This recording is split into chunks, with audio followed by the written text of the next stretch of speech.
Dengue बुखार। Dengue बुखार क्या है और ये किस तरह फैलता है, इससे बचाव कैसे मुमकिन है, मुकम्मल मालूमात जानिए इस वीडियो में। वीडियो को हर तक लाजमी देखें। अस्सलाम वालेकुम नाज़रीन, उम्मीद करती हूँ आप सब खैरियत से होंगे।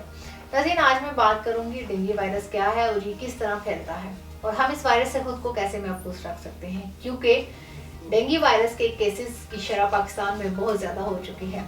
डेंगू वायरस असल में एक खास किस्म के मच्छर से फैलता है। इस मच्छर के जिस्म पर सफेद रंग के निशान होते हैं। तो जब ये मच्छर हमारी बॉडी पर डंक मारता है यानी काटता है तो हमारी बॉडी के प्लेटलेट्स पर असर करता है।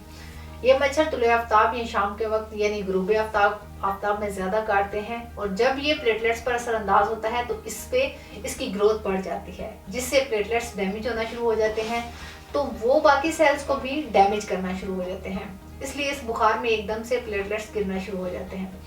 इसके साथ साथ इस मर्ज में मरीज की इम्यूनिटी बहुत ज़्यादा कम हो जाती है और इस तरह वाइट ब्लड सेल में कमी के बायस इस वायरस के अगेंस्ट हमारी बॉडी फाइट नहीं कर सकती और मरीज ज़्यादा बीमार होने लगता है।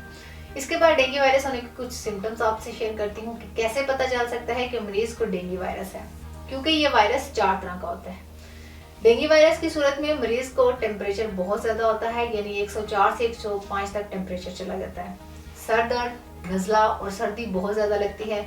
आंखों के पिछले हिस्से में शदीद दर्द रहता है, पूरे जिस्म में दर्द रहता है। इसके अलावा मरीज को हड्डियों का जो गोदा होता है इसमें उठते बैठते बहुत ज्यादा दर्द रहता है। शदीद बीमारी की हालत में नाक और मसूड़ों से खून निकलना शुरू हो जाता है। ये सब वो आम अलामात है जिनसे हर इंसान समझ सकता है कि डेंगू वायरस है। इलाज से पहले मैं ये बात बताना जरूरी समझती हूँ कि इस मच्छर की अफजाइश कैसे हो सकती है और इसकी मजीद अफजाइश को कैसे रोका जा सकता है, क्योंकि इस मसले पर अवेयरनेस देना बहुत ज्यादा जरूरी है। बहुत से लोग अपनी बेहतियाती की वजह से डेंगू बुखार में मुब्तला हो जाते हैं। ये मच्छर ज्यादातर साफ पानी में परवरिश पाता है। इसके अलावा पौधों की लगी बाढ़ में भी इसकी अफजाइश हो सकती है। इसकी अफजाइश गंदगी के ढेर पर भी हो सकती है। ये मच्छर टायरों में खड़े पानी में भी परवरिश पाता है। इसके अलावा टैंकी, ड्रम और जो बगैर ढक्कन के चीजें इस्तेमाल हो रही हैं या वॉशरूम में पड़ी बाल्टी में पानी खड़ा रहने से इसकी अफजाइश मुमकिन है। इसलिए हमें अपने इर्द गिर्द सफाई का खास ख्याल रखना चाहिए और ये कोशिश करें कि इन दिनों खास तौर पर किसी बर्तन, बाल्टी, गमलों में पानी खड़ा ना होने दें।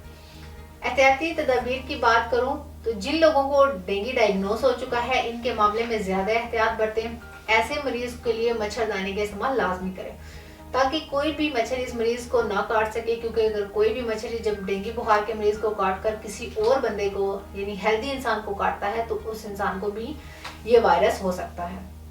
इसके अलावा मरीज को ज्यादा से ज्यादा पीने के लिए चीजें दें जिसमें पानी, फलों का जूस वगैरह, और मरीज को हल्की फुल्की खुराक भी खिलाते रहें ताकि मरीज की इम्यूनिटी बनी रहे। इसके अलावा पूरे जिस्म को ढांप कर रखें। इस बीमारी पर काबू पाने के लिए मच्छरों का खात्मा जरूरी है। ऐसी जगह जहाँ बारिशों का पानी जमा हो जाए वहां से पानी खत्म करने की कोशिश करें। घरों में मच्छर मार स्प्रे करवाएं। घरों में मौजूद पानी के तमाम बर्तनों को ढांप कर रखें, क्योंकि ये मच्छर साफ पानी में परवरिश पाता है। छत पर या सहन में सोते हुए मच्छरदानी का इस्तेमाल करें। पूरी या सिंक के कपड़े पहने। रात के वक्त घर में मच्छर मारने वाले कॉयल या मैट का इस्तेमाल लाजमी करें। घरों के रोशनदानों और खिड़कियों में जाली का बंदोबस्त करना चाहिए ताकि हवा के साथ मच्छर घरों में दाखिल ना हो सके। इसके अलावा खाने पीने की तमाम चीजों को ढांप कर रखें। शॉपिंग बैग्स, खाली बोतलें और कचरे और गंदगी को बाकायदगी से तलब करें। परिंदों, जानवरों के पानी के बर्तनों को बाकायदगी से साफ करें। रोजाना पानी तब्दील करें। बिला जरूरत पानी न रहने दें। इन तमाम हदायत और एहतियाती तदाबीर को अपनाकर इस मर्ज से बचाव मुमकिन है। अपने घरों और मोहल्ले की सफाई सुथराई का खास ख्याल रखें।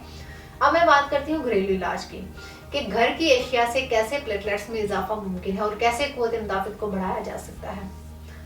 तुलसी के पत्ते लें और इन पत्तों को 1 कप पानी में डालकर उबाल लें और रोजाना की बुनियाद पर ये पानी पिएं। ये कुव्वत मुदाफित को बढ़ाता है। पपीते के पत्तों का रस निकाल लें और इसमें लेमन का रस मिक्स करके मरीज को थोड़ा थोड़ा पिलाएं। ये बुखार को तोड़ता है और इसके साथ जिस्म में होने वाले दर्द की शिद्दत को भी बहुत हद तक कम कर देता है। साबुत हल्दी को पीस लें। आधा चाय का चम्मच 1 गिलास दूध में मिक्स करके सुबह शाम पिएं। 30 दिन तक मुसलसल इस्तेमाल करें। प्लेटलेट्स बढ़ना शुरू हो जाएंगे। इसके अलावा खमीरा गाओ जुबान और खमीरा अमरी को भी इस्तेमाल कर सकते हैं, क्योंकि ये आपकी इम्यूनिटी को इतना स्ट्रॉन्ग करता है कि अगर कोई मच्छर काटे भी तो इसका जिस्म पर जल्दी असर नहीं होता। उम्मीद करती हूँ इस प्रोग्राम से आप भरपूर फायदा उठाएंगे और जितना हो सके इस वीडियो को शेयर करें, क्योंकि क्योंकि अपनों की हिफाजत करना हम सबकी जिम्मेदारी है। सफाई का खास ख्याल रखें, खुद को और अपनी फैमिली को डेंगू जैसे मर्ज से बचाएं और सेहतमंद जिंदगी गुजारें। अगले प्रोग्राम में एक नई इन्फॉर्मेटिव वीडियो के साथ आपके सामने दोबारा हाजिर होंगे। तब तक के लिए अपना ख्याल रखिए, मुझे इजाजत दीजिए। अल्लाह हाफिज।